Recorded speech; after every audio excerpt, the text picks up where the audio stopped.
Olá, boa tarde, Cris. Boa tarde, Tudo bom? tudo bem?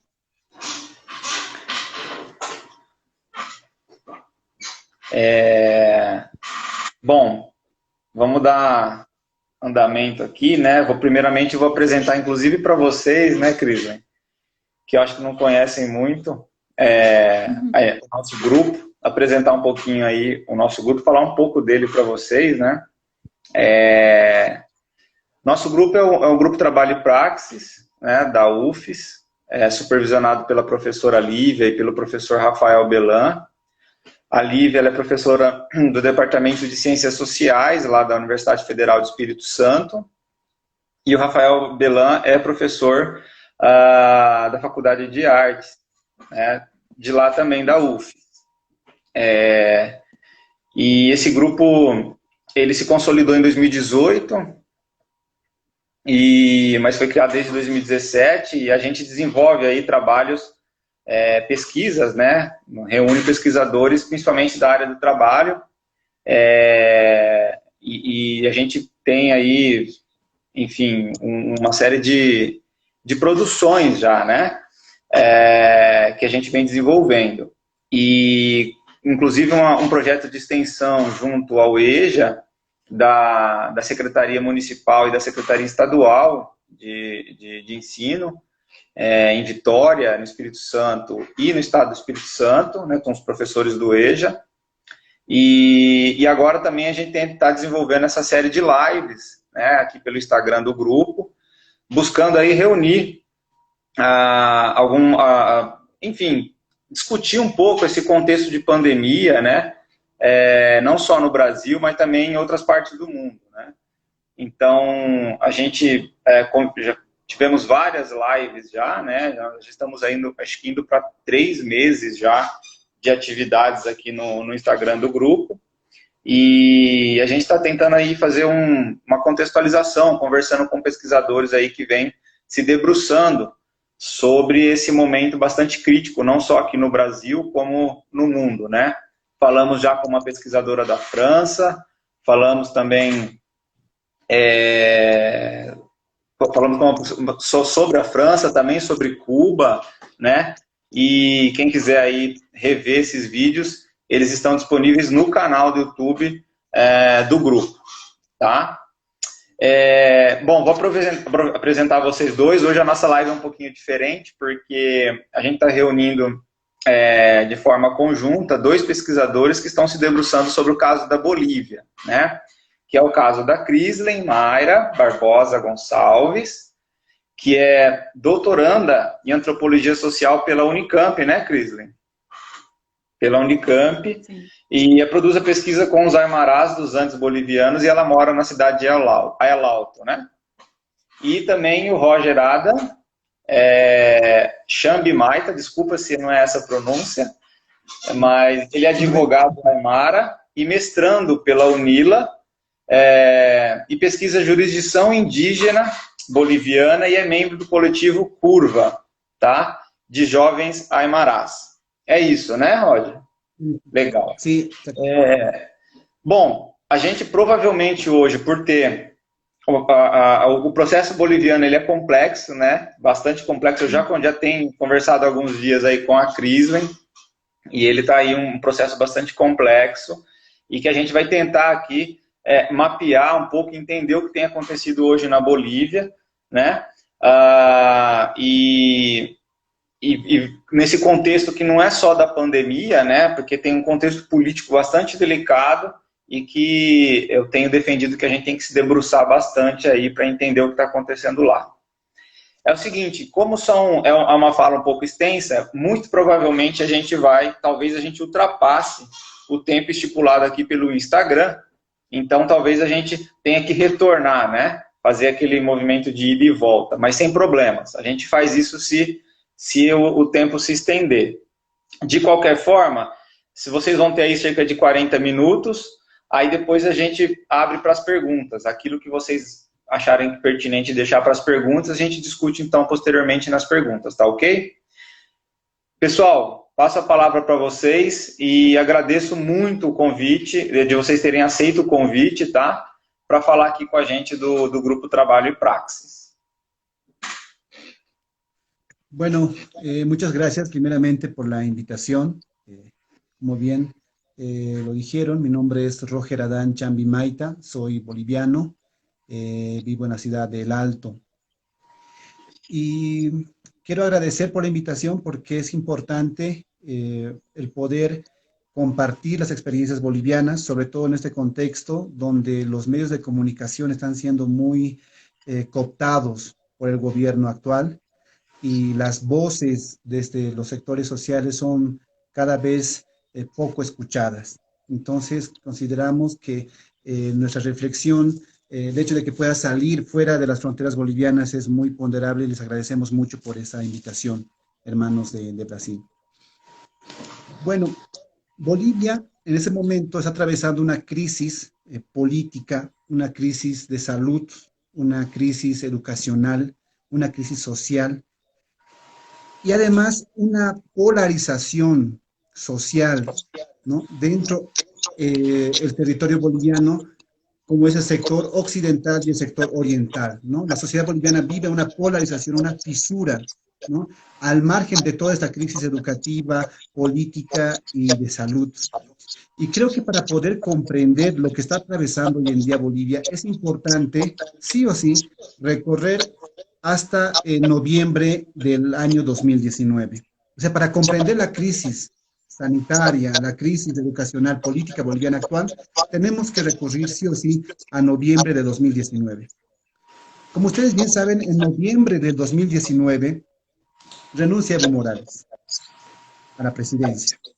Y esta renuncia muchas veces ha sido tal vez presentada en el mundo internacional como un golpe de Estado por los militares. Y es cierto, hubo una presencia fuerte de los sectores militares que que motivaron la renuncia del presidente Evo Morales. Pero no solamente fue este sector, es importante decirlo, ¿no? O sea, antes de que los militares se manifiesten para pedir la renuncia de Evo Morales, Bolivia, la sociedad boliviana ya estaba viviendo una fragmentación, ¿no? Varios sectores sociales, entre ellos pueblos indígenas también, movimientos sociales populares, estaban en las calles en descontento al gobierno de Evo Morales. Había un descontento, por supuesto, por los 14 años de gobierno, ¿no? También es importante mencionar que la población boliviana vivía una crisis de los símbolos y de la representación indígena en el país. O sea, 14 años del gobierno de Evo Morales, el gobierno se había ocupado, se ha encargado de, primero, posicionar el liderazgo de Evo Morales. O sea, 14 años de gobierno del MAS, del movimiento socialismo, sirvió para posicionar a Evo Morales como el único líder indígena del país. Primero, ¿no? En una segunda instancia, también se encargaron de instrumentalizar o cooptar los símbolos indígenas de tal manera que en el sentido común de la población boliviana, los símbolos indígenas como la bandera huipala, como líderes indígenas como Tupac Katari, Bartolina Sisa, ya no pasaron a ser símbolos indígenas, sino la gente ya pensaba que eran símbolos o sinónimo del partido de Evo Morales. O sea, el gobierno de Evo Morales ha cooptado los símbolos indígenas, se ha apoderado de liderazgos indígenas y ha creado la idea de que Evo Morales es el único líder indígena.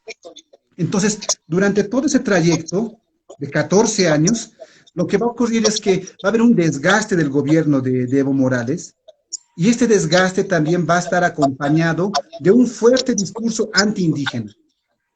Un fuerte discurso antiindígena de la región oriental del país. Entonces, cuando Evo Morales renuncia el 10 de noviembre, la población boliviana va a creer que con la salida de Evo Morales, lo indígena que se ha hablado por 14 años ya no tendría sentido. Y es por eso que estos representantes de la oligarquía, políticos como Luis Fernando Camacho, que han empezado a hablar de la Biblia, que empiezan a dar sus discursos usando el nombre de Cristo, de Jesús, van a creer que con la salida de Evo Morales, pues lo indígena entonces ya no tiene nada que ver. Entonces van a empezar a sacar los símbolos indígenas del Palacio de Gobierno, los policías van a empezar a quitar en sus insignias la bandera indígena como símbolo de que Evo Morales se fue, ¿no? Entonces, estas acciones causaron la indignación de la población popular e indígena boliviana. Entonces, una vez que Evo Morales renuncia y estos sectores conservadores van a creer que con la renuncia de Evo Morales lo indígena ya no tiene sentido en Bolivia, las poblaciones indígenas van a ver que sus símbolos están siendo humilladas, sus símbolos están siendo expulsadas de los espacios institucionales. Entonces la población, sobre todo de la ciudad del Alto, donde vivimos ahora, va a salir a las calles, van a salir a las calles protestando, exigiendo el respeto de los símbolos indígenas. Entonces, en este contexto polarizado entre un sector que va a empezar a hablar de la República de Bolivia, que va a empezar a hablar del nombre de Jesús, que va a hablar de la Biblia, va a ser un bloque que se va a contrastar con el otro sector indígena, que va a respetar la plurinacionalidad y que va a pedir el respeto a los pocos derechos adquiridos con el gobierno de Evo Morales. Entonces Bolivia se va a fraccionar, se va a notar más esa fracción, ¿no? De regiones. Entonces, en ese contexto es que entra la presidenta Yanine Áñez, ¿no? Y Yanine Áñez es una representante política también del sector oriental, de este sector que usa el discurso de la Biblia, que usa el discurso de Jesús para sus proclamaciones políticas. Entonces, bajo la presidencia de Yanine Áñez, va a ser en que va a llegar el contexto de la pandemia en Bolivia, ¿no? Y Yanine Áñez va a tener un contexto político polarizado, un sector indígena que no va a estar de acuerdo con la presidencia de Yanine Áñez, primero porque ella en anteriores oportunidades tuvo discursos muy racistas con los indígenas, porque ella no tomaba en cuenta el carácter plurinacional del Estado y va a empezar a hablar de la República Boliviana, ¿no? Entonces, su imagen dentro de la presidencia va a causar un recelo, un descontento en los sectores indígenas. Entonces, cuando llega la pandemia en marzo a Bolivia, la presidenta Yanine Áñez va a usar ese contexto de la pandemia de un modo político. Va a llegar la pandemia y las políticas de cuarentena que se va a instaurar desde el gobierno boliviano va a tener un tinte político. O sea, va a tener preferencias las políticas desde el Estado, ¿no? Tenemos que recordar también que en diciembre del 2019, sectores como Sencata en la ciudad del Alto y Sacaba en Cocha, en otro departamento, van a manifestarse en contra de la presidenta Yanine Áñez y Yanine Áñez va a usar la fuerza militar para calmar estas movilizaciones sociales. Y este enfrentamiento entre militares y población alteña y población de Sacaba va a llevar a una cantidad de 34 personas muertas, ¿no? Y la CIDH después va a nombrar la masacre de Sencata y de Sacaba. Entonces ya habían sectores que han sido víctimas de las represalias del ejército a la cabeza de Yanine Áñez y esas poblaciones van a estar en contra hasta el día de hoy del gobierno de Yanine Áñez. Y el contexto de la pandemia va a ser muy útil para el gobierno de Yanine Áñez para tener preferencias en sus políticas de salud. O sea, a la ciudad del Alto, que ha estado en contra del gobierno de Yanine Áñez, a la ciudad del Alto, que es una sociedad mayormente indígena, el gobierno de Yanine Áñez va a llevar militares, va a militarizar, va a tener el control de los territorios. Entonces va a usar la pandemia, el contexto de la pandemia, para tener control y dominio de los escenarios que estaban en contra o que estaban siendo críticos al gobierno de Yanine Áñez. Ô, Fagner, eu acho que Sim, pode falar. estão reclamando do áudio, tem algum eco. Eu vou ver se o problema é aqui, tá? Vocês podem continuar falando, eu vou ver se eu encontro um fone, tá? E eu retorno, tá bom? Tá bom. Eu acho que para ajudar enquanto isso, para não dar retorno, você pode abaixar o volume do seu computador enquanto você procura. Tá. Que aí não dá um retorno tão alto. Ah, entendi. Será que pode ser isso, então? Será que melhorou agora? Então, não sei. Deixa eu ver. Eu acho que melhorou bastante. Você Não, porque baixou o volume. Claro, claro, né? Melhorou? Sim, Ah, melhorou. legal. Então, é bem interessante dar esse panorama, né, que o Roher fez agora, analisar desde novembro e antes de novembro também, pensando esse incômodo com algumas políticas do governo de Evo Morales que foi produzido também, com relação a diversas populações, entre elas os tipis das terras baixas, né, algumas comunidades que entraram em conflitos com o governo do Evo Morales, para a gente compreender que existe essa leitura polarizada da política boliviana, é uma leitura muito equivocada, e que, no geral, é uma leitura que tem sido feita nos meios de comunicação e pelos intelectuais dentro e fora da Bolívia, né? Então, quem está favorável ao MAS está favorável ao povo, às comunidades indígenas, essa leitura, e quem está contra o MAS está em favor do imperialismo, né? Então, assim, essa conjuntura de indignação que já estava presente nos últimos anos do governo MAS auxiliaram para que o processo de saída do MAS fosse cada vez mais complexo. Assim, não era um governo totalmente redondinho, como a gente percebe desse governo do processo de câmbio, né? Desse governo indígena, né? Então, o Roher situou esse processo e eu queria fazer uma análise, porque eu acho que é importante entrar no que aconteceu esse mês, no mês de agosto. Só que, para isso, é necessário fazer uma análise a partir da entrada da pandemia, né? Dessa conjuntura de pandemia. Então, eu vou fazer um panorama até o princípio de agosto, para a gente ter mais ou menos uma noção de como que as políticas do governo da Jeanine Áñez estavam entrando em conflito direto com as necessidades da população boliviana. Então, assim, como o Roher colocou, começa a pandemia, o governo da Jeanine Áñez aprova algumas políticas a partir dessa conjuntura, né? A gente pode pensar nos auxílios, a gente pode pensar na quarentena, que no dia 21 de março, ela já foi uma quarentena, ela já começou como uma quarentena horizontal, extremamente fechada. Só que, ao mesmo tempo, ela estava utilizando algumas dessas políticas, que eram políticas precárias para a conjuntura boliviana, em favor da própria candidatura. Ai, parece que ainda tá, Fagner. Estão reclamando. Tá. Você não tem fone? Tá, eu vou achar um fone, então, Mas você pode continuar a live, tá ok? Eu vou buscar um fone, tá ok? Tá bom. Então, algumas medidas, no mesmo contexto da pandemia... Ô, Fagner, se você puder abaixar bastante o seu volume, eu acho que ajuda enquanto você procura o fone.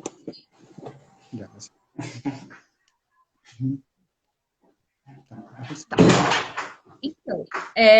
Então, o que aconteceu foi essa relação entre políticas de um governo provisório que foram utilizadas em favor da candidatura da presidente interina Jeanine Áñez, né?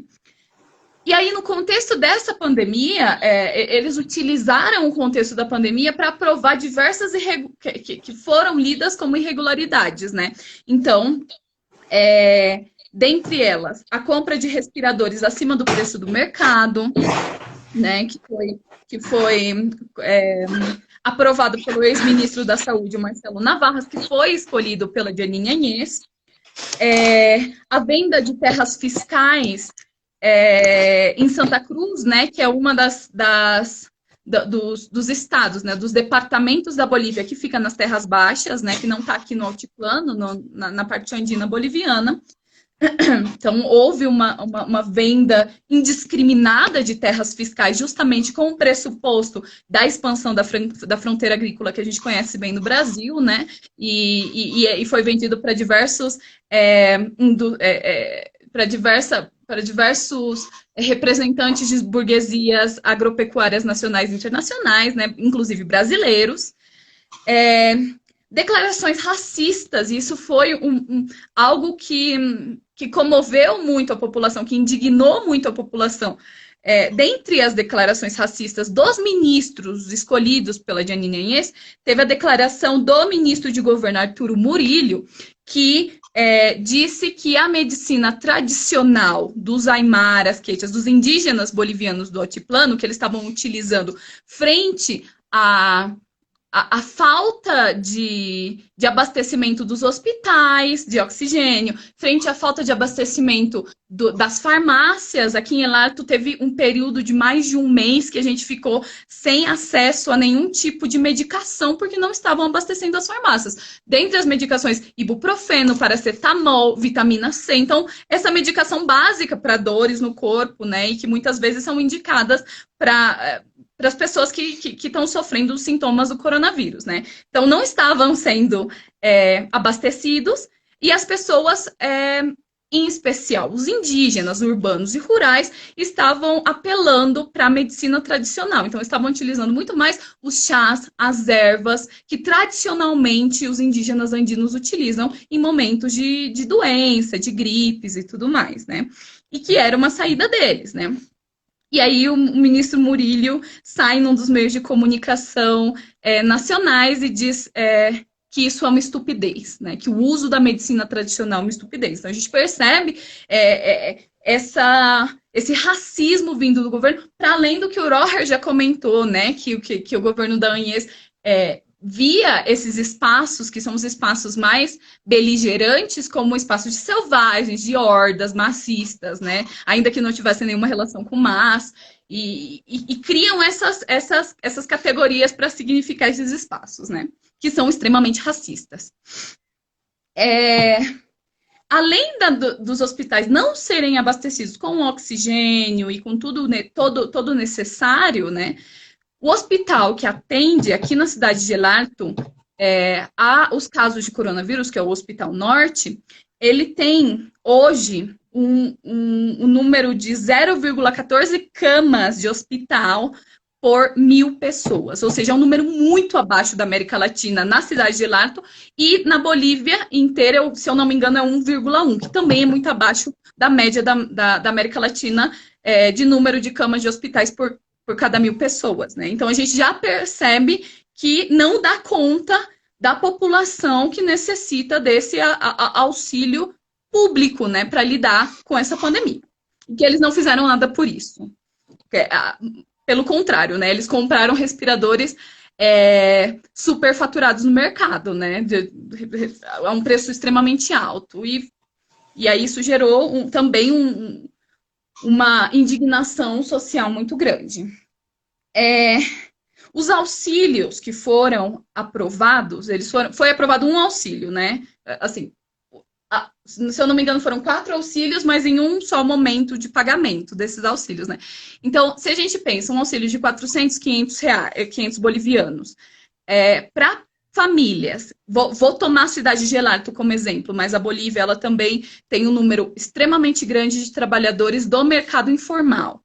A cidade de Helarto ela tem mais de 80% dos trabalhadores vivendo do mercado informal. Dentre eles as feiras, porque aqui não existem grandes monopólios de supermercados, então a gente se alimenta basicamente pela compra das feiras, né? Que são pessoas que trazem do campo, justamente dessa agricultura familiar, porque na Bolívia teve um processo de reforma agrária em 1953, então a gente se alimenta basicamente da produção da agricultura familiar. Então, a maior parte das pessoas que estão nas feiras, que estão nas ruas, né, como trabalhadores informais, os motoristas e tudo mais, eles passaram por um grande choque com a chegada da pandemia, né, que é um choque econômico, porque eram pessoas que trabalhavam no dia para comer no dia, e eles recebem o quê? 400, 500 reais num período de 5 meses, uma vez do governo. Isso é insuficiente para essa população. Então, a gente percebe que o governo estava aprovando algumas medidas nessa conjuntura, mas sem nenhum tipo de diálogo com a heterogeneidade de necessidades da população boliviana, né? Então, isso já foi um outro motivo de indignação da população entre março e agosto. E aí teve um problema que eu acho que foi o que estourou esse movimento que acontece em agosto, que foi a presidente postergar cada vez mais as eleições. Então, primeiro em maio, né, ela entrou para chamar as eleições num período de 120 dias. Então, ela não chamou e ela disse, não, então as eleições vão ser em maio. E usou a pandemia como uma justificativa do porquê não iam acontecer as eleições. Então, houve um momento em que ela definiu, deu algumas declarações na mídia nacional, que a melhor data para as eleições seria só no ano de 2021. Só que a população estava extremamente incomodada com as políticas desse governo, que estava vendendo tudo o que a Bolívia tem, né? E que a gente sabe que é um governo que entrou com alianças, com grandes empresários, com aliança com o mercado financeiro, né? Que foi comprado, a gente sabe desses problemas de lítio, do lítio, né? Com a empresa Tesla, que o próprio Elon Musk, que é o diretor da empresa, disse que se fosse necessário dar golpes, eles fariam sem problema nenhum. Então a gente sabe. E o povo boliviano tem também consciência disso. Então isso gerou mais indignação, porque eles acreditavam que com as eleições eles poderiam passar por esse processo de pandemia com um governo elegido democraticamente, né? Que é muito diferente do que está hoje. Antes de chegar em agosto, eu queria citar uma coisa que nas últimas lives que nós fizemos a gente não falou muito, que são as saídas coletivas que as populações tiveram diante desse vazio, né, de diálogos com o governo, desse vazio de políticas. Então, tiveram diversas saídas coletivas e a gente começa a perceber que a solidariedade tem sido o grande trunfo das comunidades nesse momento de pandemia, né? E nesse momento em que o governo não está desenvolvendo nenhum tipo de política em favor dessas comunidades, dessas populações urbanas e rurais. Então, as saídas coletivas mais interessantes que a gente teve acesso que foram restabelecidas nas comunidades as relações de escambo, né? Então, que eram relações que, no geral, aconteciam em momentos específicos do ano e elas começaram a se tornar mais comuns. Então, pessoas que plantam batata, outras pessoas plantam milho e elas começaram a girar e a trocar entre elas a produção. Isso mais nas comunidades rurais, né? E aí, como os produtores não podiam, muitas vezes não tinham veículos direto que vinham todos os dias para a cidade, para que os produtores rurais pudessem vender os seus produtos, então, e é muito importante, porque aqui na Bolívia, a quarentena, ela chega exatamente no momento do calendário da colheita, né? No momento desse calendário produtivo aimara, e quechua, e andino, né?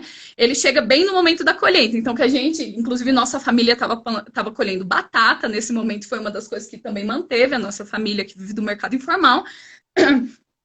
Então, as pessoas tinham muito produto, só que esses produtos não poderiam ir para as feiras. E quando iam, as pessoas não tinham dinheiro para comprar, porque as pessoas daqui da cidade de Larto também não podiam trabalhar, não podiam desenvolver os trabalhos por conta da quarentena horizontal. Então, o que essas pessoas, esses pequenos produtores fizeram? Eles começaram a doar. Eles trouxeram grandes caminhões de produtos entre sindicatos de produção, e começaram a doar para as áreas mais periféricas da cidade de Larto. Então, outra saída coletiva, solidária, que parece que foram as saídas importantes para que a sociedade pudesse sair dessa crise, né? Pudesse se manter de alguma forma.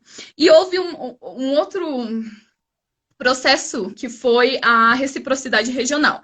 Aqui na Bolívia, o altiplano produz uma quantidade e uma diversidade específica de produtos, dentre eles tubérculos, dentre eles ervas, né, que justamente são essas ervas que foram criticadas pelo ministro Murillo, que são ervas como o eucalipto, ervas específicas daqui, queia e outras ervas, e eles produzem muita quinoa também. E a parte dos yungas, que é uma parte das montanhas, aqui estão as montanhas, o altiplano é essa parte mais alta, os yungas é uma parte das montanhas um pouco mais baixa, um pouco mais tropical, de clima um pouco mais tropical, eles produzem frutas, eles produzem a folha de coca, né, que é o que a maior parte dos dos bolivianos consomem, né, mastigam. Então, eles começaram a fazer um tipo de reciprocidade regional. Do altiplano, eles mandavam batata, quinoa para os iungas, e dos iungas eles mandavam frutas e folhas de coca para as pessoas do altiplano. E isso parece que foi também uma saída extremamente importante desse momento.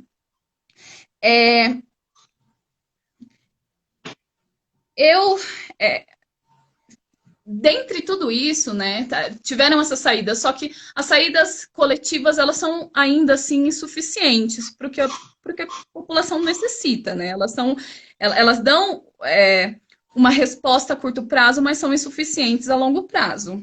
Então, no mês passado, a Jeanine Áñez deu essa declaração dizendo que ia postergar as eleições até 2021. Isso gerou uma incomodidade extremamente forte para diversos setores da população, que queriam que as eleições acontecessem agora, né, em setembro, no dia 6 de setembro. E aí esses setores, muitas vezes, tinham algum vínculo orgânico com algumas organizações como a COB, que é a Central Obreira Boliviana, que tem alguma afinidade com o movimento ao socialismo. E era interessante também para o movimento ao socialismo, que agora tem como candidatos não o Evo Morales, isso é muito importante colocar, porque as pessoas ainda estão lendo o movimento ao socialismo somente pelo Evo Morales, mas o Luiz Arce e o David Choquehuanca, que são duas outras figuras. Então, o movimento ao socialismo também não curtiu muito essa decisão da Jeanine Áñez de postergar mais as eleições. Então, a COB, ela chama uma manifestação e um bloqueio de ruas no começo, nos 3 primeiros dias desse mês, contra a postergação das eleições, né? Então, a primeira grande demanda, a primeira grande pauta desse movimento eram as eleições, era que as eleições acontecessem no dia 6 de setembro. Então, as pessoas saem às ruas, em geral, são chamadas pelas organizações. É muito importante compreender que na Bolívia, tanto no espaço rural quanto no espaço urbano, existem organizações em que as pessoas estão vinculadas, né? Então, no espaço rural tem a organização de produtores, tem sindicatos, nos espaços urbanos tem sindicatos de transportistas, e tem a Ferruv, né? Que é uma organização específica dos vizinhos. Como o Estado, no geral, não dá nenhum tipo de suporte para a cidade de Elato, então eles começaram a criar essas organizações para se organizar, para organizar as zonas, os bairros, e essa organização foi uma das que chamou também para o bloqueio que acontece no começo de agosto. Não sei se você quer explicar um pouco sobre o bloqueio, porque às vezes muita gente pergunta, mas por que o bloqueio, né? Por que o bloqueio é uma estratégia de luta? Você quer dar uma explicação? Pode ser, sim. Bueno, sí, primero creo que es importante enfatizar en que la gente sale a las calles a bloquear, a manifestarse en un contexto de pandemia, ¿no? En un contexto donde todos deberíamos estar en las casas, todos deberíamos estar cuidándonos, todos deberíamos guardar, no sé cómo se dice en portugués, cuando hay isolamiento, ¿no? Isolamiento. Pero en Bolivia no, más bien la gente, sobre todo indígenas, salen a las calles, ¿no? ¿Por qué? ¿Qué es lo que pasó en ese escenario para que la gente tenga que exponer sus cuerpos?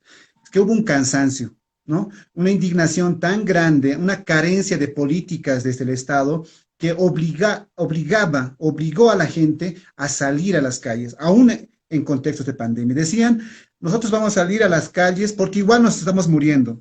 O sea, aunque no salgamos a las calles, igual no hay política, nosotros estamos muriendo, entonces tenemos que salir a las calles.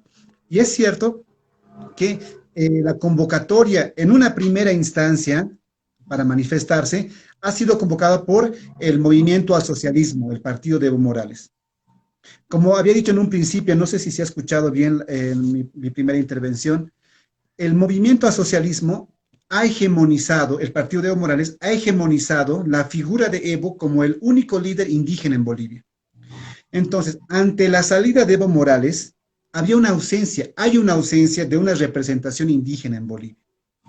La gente boliviana, de los sectores sociales indígenas, estaban totalmente descontentos por los 14 años del gobierno de Evo Morales. Evo Morales tuvo muchas contradicciones, pero como él renunció, se fue, y él había hegemonizado todo el liderazgo indígena, entonces ante su ausencia había un vacío.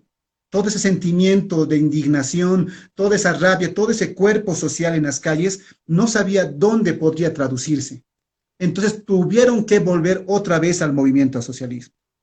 Entonces ahí el partido de Evo Morales aprovecha ese contexto, aprovecha esa ausencia de un liderazgo, entonces va a convocar a un bloqueo, a movilizaciones, pidiendo las elecciones. Porque las elecciones, ¿a quién le conviene? Al partido de Evo Morales, porque ellos tienen candidatos. Entonces la gente salió pidiendo que no se postergue más las elecciones, ¿no? Pero aquí pasó algo bien interesante, antes de explicar tal vez el tema del bloqueo, ¿no? La población en las calles indignadas va a empezar a tomar un carácter más autónomo. O sea, esa gente que salió a las calles, tal vez bajo la convocatoria del partido de Evo Morales, poco a poco va a empezar a tomar conciencia de la instrumentalización que estaban haciendo de sus cuerpos. O sea, Bolivia está viendo un escenario político tan atroz, tan feo, tan fuerte, que los partidos políticos estaban jugándose la vida de la población, sobre todo los pueblos indígenas. Entonces, ahí va a surgir un líder, un indígena, que apareció también en la escena política junto con Evo Morales, pero que no ha sido tan visibilizado como Evo Morales, que es don Felipe Quispe Huanca, ¿no? Don Felipe Quispe Huanca es un líder indígena que ha acompañado muchas movilizaciones en Bolivia desde los años 90, ¿no? Entonces va a aparecer él, que era muy crítico al gobierno del MAS, y va a empezar a cooptar gente, más simpatizantes a su discurso, ¿no? Y su discurso de él va a ser: no somos del partido de Evo Morales, pero queremos la renuncia de la presidenta Yanine Áñez, ¿no? Entonces, este escenario se va a empezar a politizar y se va a empezar a mostrar las primeras fisuras dentro del movimiento que estaba protestando, pidiendo la renuncia de Yanine Áñez, ¿no? Y bueno, a la pregunta que me hacía Cris sobre la forma de bloquear, ¿se entiende bloquear en portugués? Sí. Bloqueo, ¿no? El bloqueo, que es una característica bien específica de manifestación desde los pueblos indígenas, ¿no? Bolivia tiene la capital, la sede de gobierno, mejor dicho, en la ciudad de La Paz. O sea, la sede de gobierno donde el presidente manda, donde el presidente gobierna, está ubicado en un espacio geográfico que es como un hueco, ¿no? Que es como una olla, ¿no? Donde es como una olla, donde abajo está el gobierno y arriba, en las montañas, pues está la ciudad del Alto, está la población indígena, ¿no? Entonces, históricamente, desde 1781, dentro de la colonia, los pueblos indígenas vieron que la estrategia de poder mostrar su indignación ante el gobierno injusto era cercarlo, ¿no? Fecharlo, cerrar la ciudad. Como los pueblos indígenas están arriba y la sede de gobierno está abajo, entonces lo que los pueblos indígenas es bloquear todo alrededor de la sede de gobierno. Y así impiden que entre el alimento, impiden que entre los medios de transporte, impiden que haya contactos entre los demás departamentos con la sede de gobierno, ¿no? Entonces, desde esos tiempos, desde 1781 con Tupac Katari hasta hoy en día, sobre todo en la parte andina, se recurre a los bloqueos para paralizar el país. O sea, la gente sale a las calles y se pone a paralizar, ya no entran gas natural, ya no entran los carros basureros, ya no entra todo, o sea, todo se paraliza. Entonces el Estado tiene que escuchar a la población porque la población está paralizando toda la sociedad, ¿no? Entonces esa es la forma del bloqueo que sobre todo en la parte andina se usa y que se ha usado en esas últimas semanas para pedir la renuncia de la presidenta Yanine Áñez e llamar a nuevas eleições. E eu acho que chegaram algumas informações no Brasil que dizia, né, que a população de La Paz, especialmente, estava muito indignada com os bloqueios porque os alimentos subiram de preço. Então, um frango você comprava só com 100 bolivianos, porque não entrava.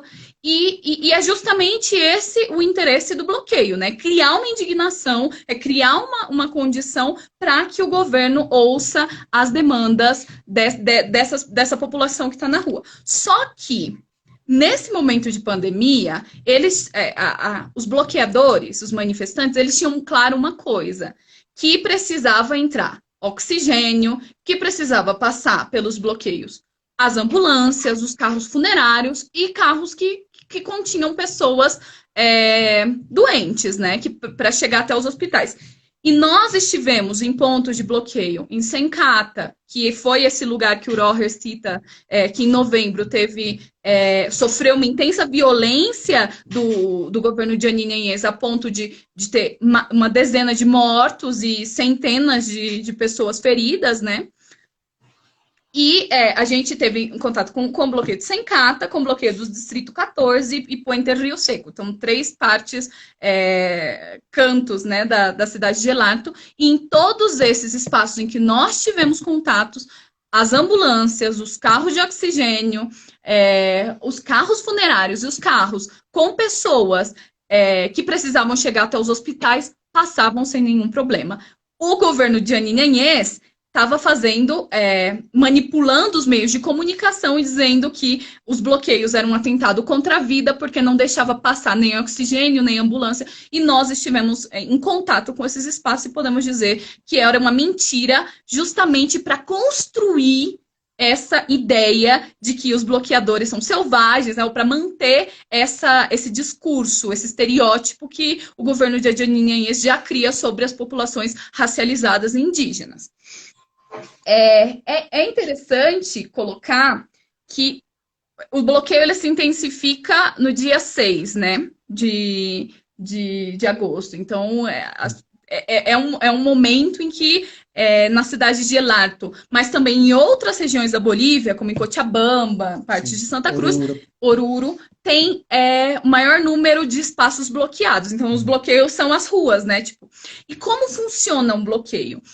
Tem a junta vecinal, né, essa organização, e ela convoca os vizinhos. Então, o bloqueio ele se mantém, ele tem uma característica muito diferente da manifestação. Muitas pessoas dizem, no bloqueio só tem 20 pessoas. É porque ele se mantém por maior tempo.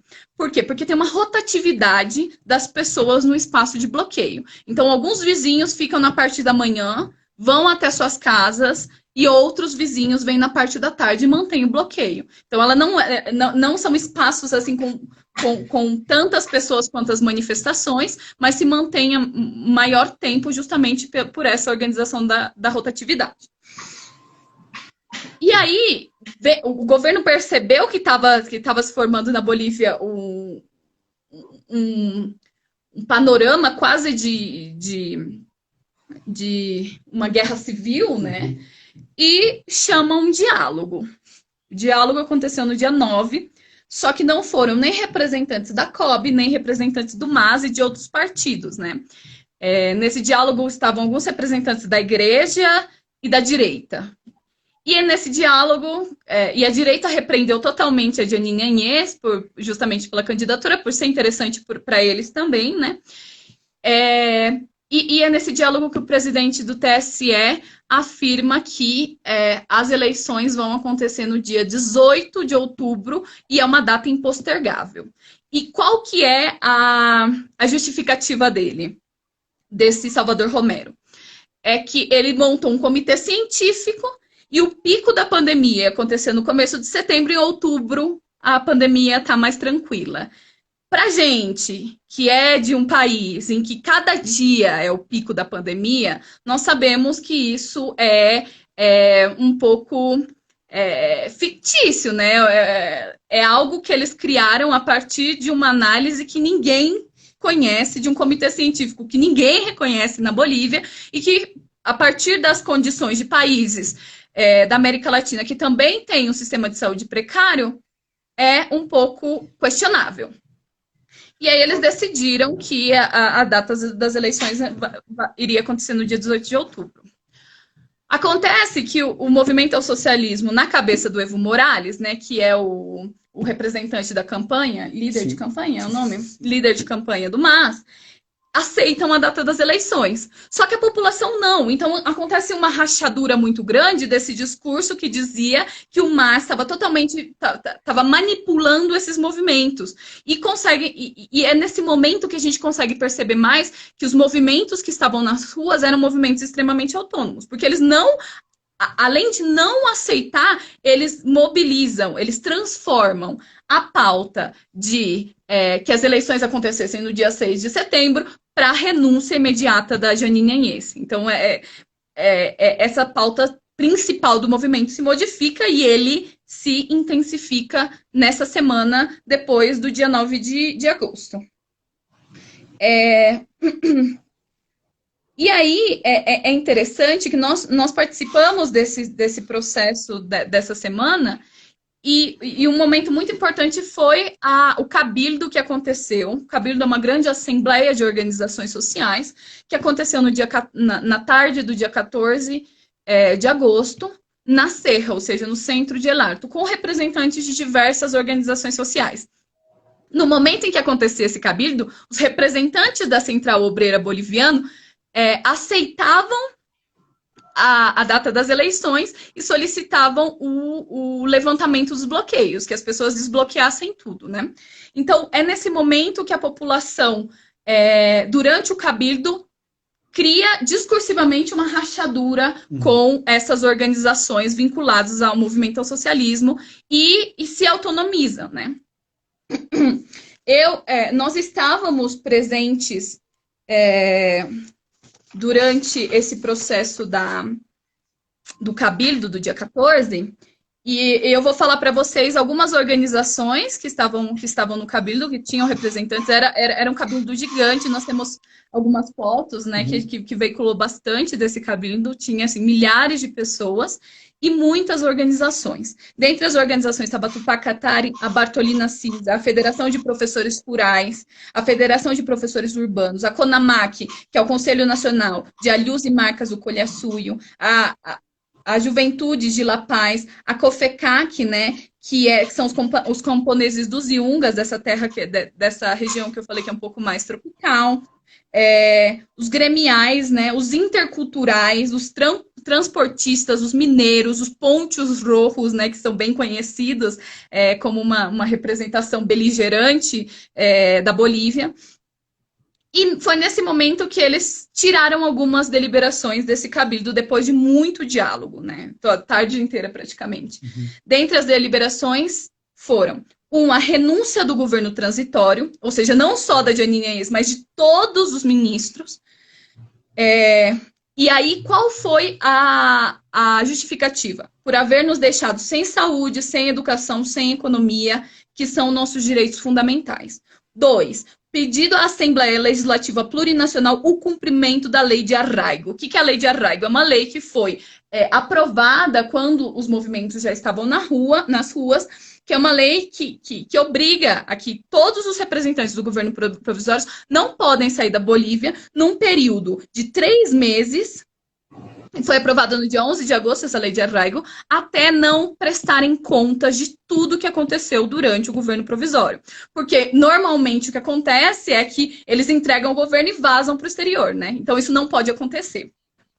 3, o julgamento de responsabilidades pelas mortes de novembro. Então, que esse governo vai se responsabilizar pelo que aconteceu em Sencata e Sacaba, as dezenas de mortes e as centenas de pessoas feridas, né? E pelos atentados, né, que aconteceram.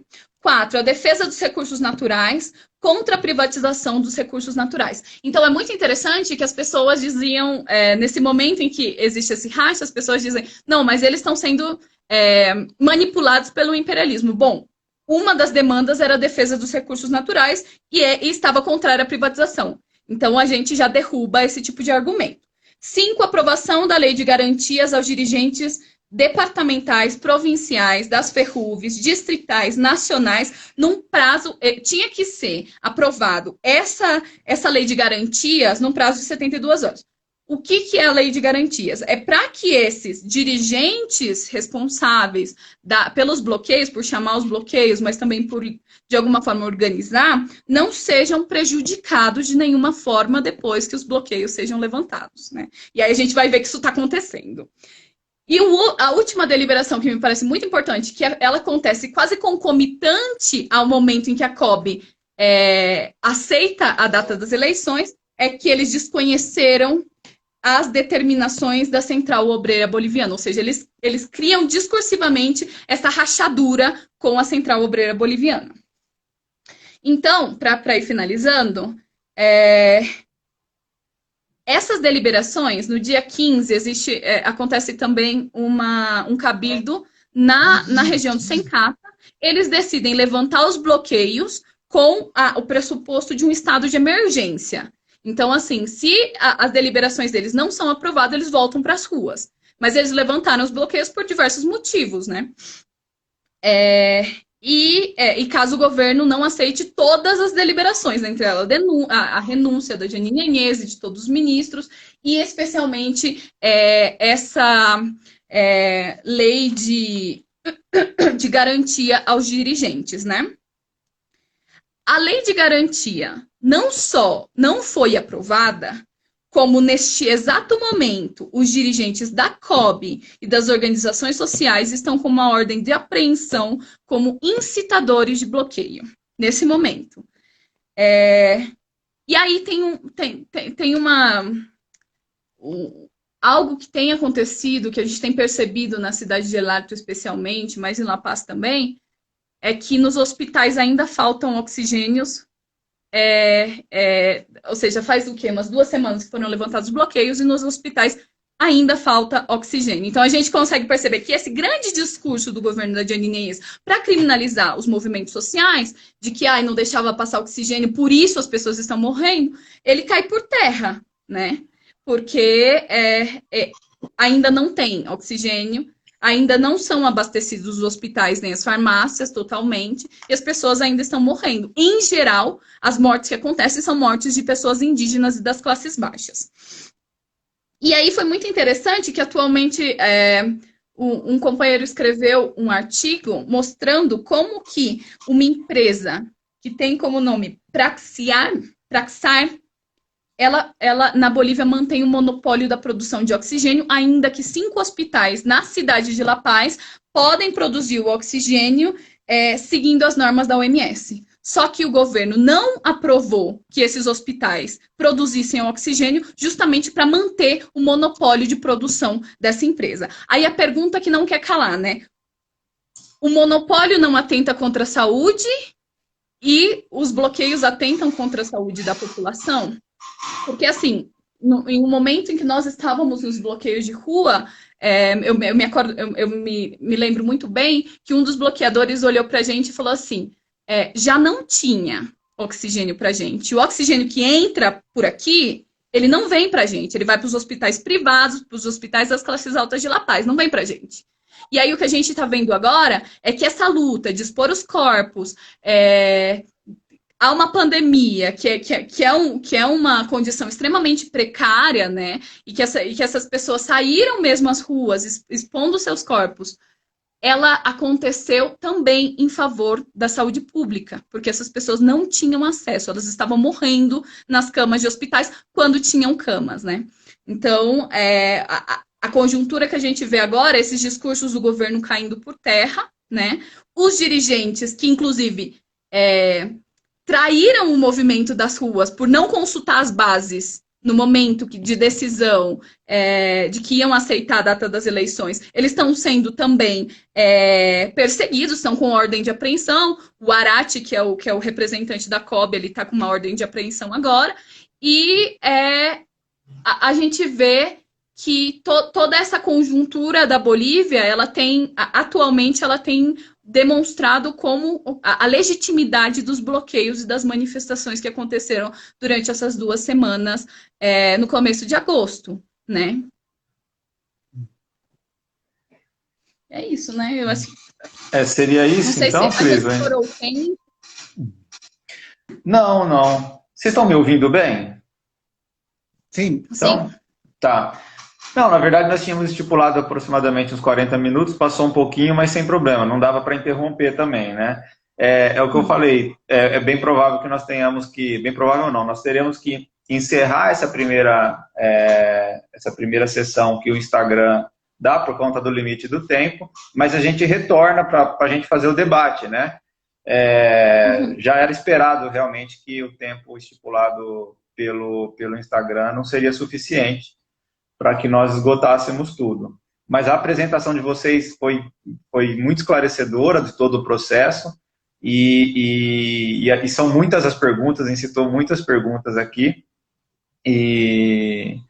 Então a gente vai encerrar essa primeira parte, a gente volta com o debate, então, tudo bem? Então vocês fiquem aí, quem estiver aqui conosco também, porque são muitas as perguntas, eu acho que as perguntas também vão render bastante coisa aqui, bastante comentário, para a gente acompanhar o que está acontecendo aí na Bolívia, tá?